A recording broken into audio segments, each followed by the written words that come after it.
గౌరవ బండి సంజయ్ గారు పుణ్యాన ఈ రోజు చార్మినార్ భాగ్యలక్ష్మి అమ్మవారిని దర్శించుకున్నాము.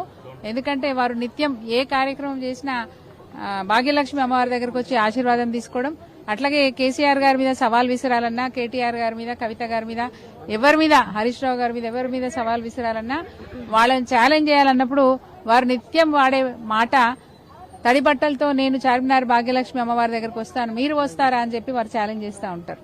ఈ రోజు మేము కూడా ఛాలెంజ్ చేస్తా ఉన్నాం. అన్న నీ పుణ్యమే ఈ రోజు మేము కూడా ఇక్కడికి వచ్చి అమ్మవారిని దర్శించుకున్నాం.